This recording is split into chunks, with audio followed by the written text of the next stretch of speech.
한국은행 금융통화위원회가 조금 전 17개월간 유지해오던 기준금리를 1.25%에서 1.50%로 인상하는 결정을 단행했습니다. 네, 1,400조 원을 넘은 가계빚 등 걱정도 적지 않은데요. 취재 기자와 함께 자세한 내용 알아보겠습니다.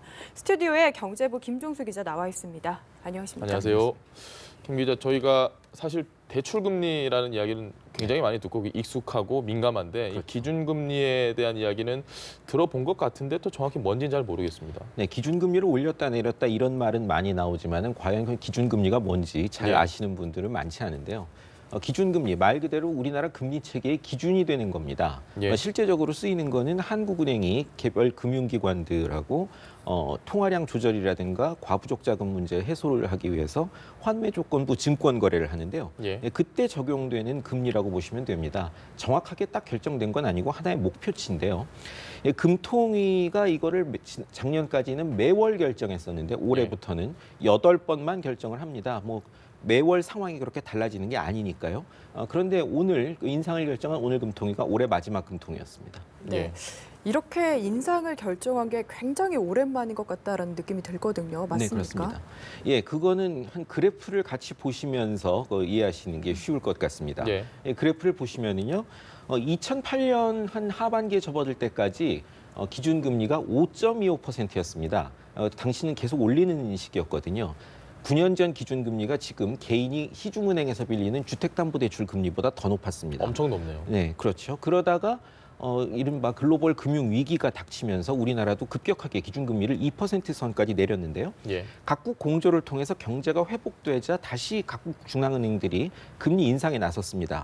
그래서 우리도 쭉 따라 올린 것이 2011년 6월에 3.25%까지 올렸는데요. 그때가 마지막이었습니다. 그 이후로는 계속해서 동결, 인하를 반복을 했는데요. 그 기간이 무려 6년 5개월이나 이어진 겁니다. 근데 현재 1.25% 금리는 기준금리로서도 사상 최저지만 과거 역사에 보면은 금융이 없었기 때문에 금리가 굉장히 높거든요. 결국 그래서 흔히 말하는 대로 단군일의 최저금리라고 하는데 그 상황이 17달 동안 유지되어 온 거죠. 알겠습니다. 사실 금리가 인상이 됐다는 얘기를 듣자마자 언뜻 드는 생각이 제가 아까 대출금리 말씀드렸지 않습니까?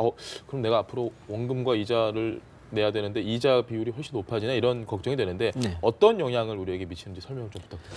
말씀하신 대로 기준금리를 올리면은 분명히 오늘 오후부터 은행들이 대출금리나 예금금리 조정에 들어갈 겁니다.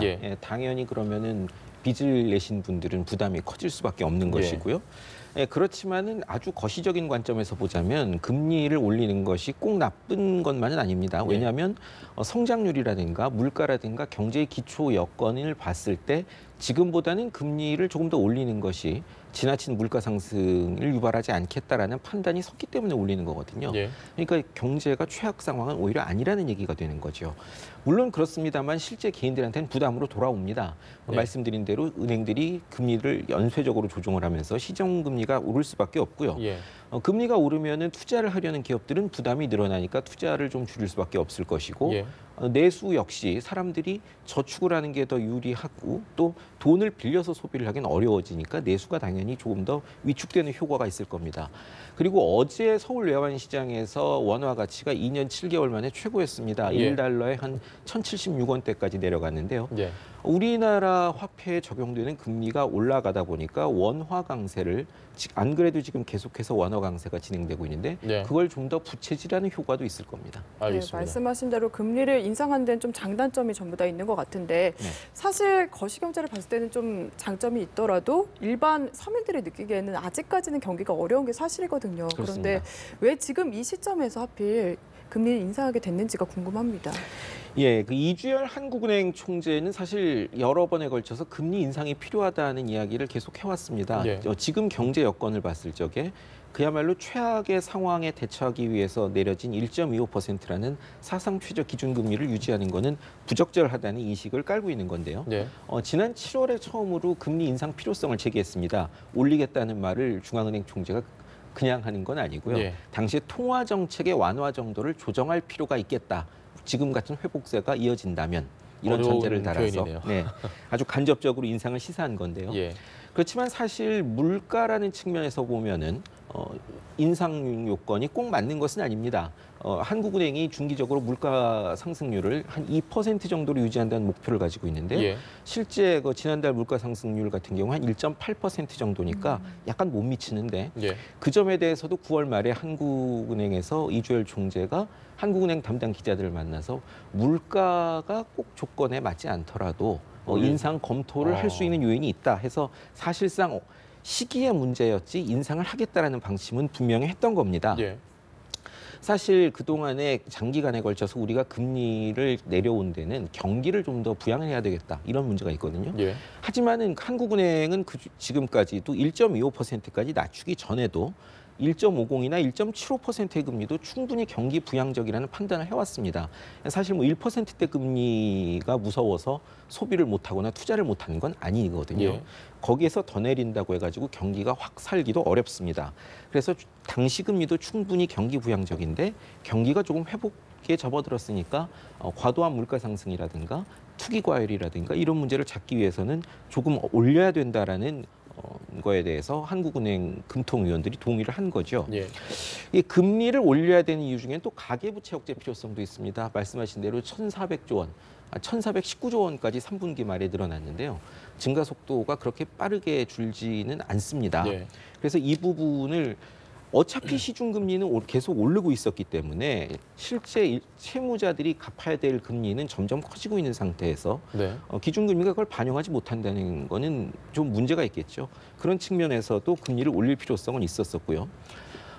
세계적으로 결국은 미국의 통화 정책이 우리나라를 비롯한 여러 나라 경제 정책에 영향을 미칠 수밖에 없는데 예. 미 연준이 7월에 한번 기준금리를 올렸습니다. 그래서 지금 한국과 거의 완전히 같은 상태인데요. 예. 우리가 그대로 묶어놓은 상태에서 12월 연준 회의에서 금리 인상이 확실시되고 있는데 그렇게 되면 한미 기준금리가 역전되겠죠. 네. 그럼 지금 전 세계에서 미국의 경기 상태가 가장 좋은데 기축통화국의 경기 상태도 좋은데 이자까지 더 쳐주면 세계 각국의 자금들이 미국으로 역류할 수밖에 없겠죠. 예. 우리나라에서는 급격한 외국 자본 이탈이 나타날 수 있는데 그런 걸 사전에 예방하는 효과도 있습니다. 그 말씀하신 대로 미 연준에서 네. 지금 신문 같은 걸 보면 뭐 네. 앞으로 추가적으로도 뭐 이게 끝이 아니라는 계속해서 그렇습니다. 올릴 가능성에 대한 이야기를 좀 본 것 같습니다. 네, 2019년까지 한 3% 선까지 올리는 것으로 관측되고 있습니다. 우리도 그러면은 이번이 끝이 아닐 수 있는 거네요. 그렇습니다. 좀 전에 말씀드린 대로 2011년 6월에 한 번 올린 게 마지막이었다고 그랬는데요. 예. 그때 올리고 나서 지금 다시 올리기까지 6년 5개월이 걸렸습니다. 그동안에 인하 동결을 반복하면서 경기를 계속 부양하는 시기였거든요. 예. 이제 방향을 반대로 틀기 시작했으니 이것도 몇 년 정도는 갈 수가 있는 거죠. 다음에 경기 침체가 발생할 때까지. 예. 그렇기 때문에 금리를 이번 한 번에 올리는 건 아니고요. 내년이나 내년 이후에도 경기 상황에 따라서 경기가 현재처럼 계속 조금이라도 개선 추세가 있다면 계속 올릴 텐데 지금 채권 시장을 비롯해서 증권사, 외국 투자은행 등등에서는 예. 한국은행 금융통화위원회가 내년 상반기 중에 최소 한 번 그리고 어쩌면 2번 정도로 올릴 수 있을 것이다 이렇게 예상을 하고 있습니다. 예. 그렇게 되면 내년 말까지 한국은행 기준금리는 가장 낮게 봤을 때 한 1.75% 예. 아니면 2% 정도까지는 도달할 걸로 지금 관측이 되고 있는데요. 그야말로 이제 저금리 시대가 종언을 구하고 몇 년에 걸쳐서 중장기적인 상승 국면에 진입했다고 보시면 되겠습니다. 저 한 가지 의문이 드는 게요. 예. 그 인하와 동결을 반복해가는 분위기에서의 예. 이 경제 상황과 예. 경제 주체들의 어떤 방어해야 되는 준비 자세. 네. 근데 지금 같은 경우는 말씀하신 것처럼 이제 앞으로 동결 내지 인상이 계속되는 흐름이라면 네.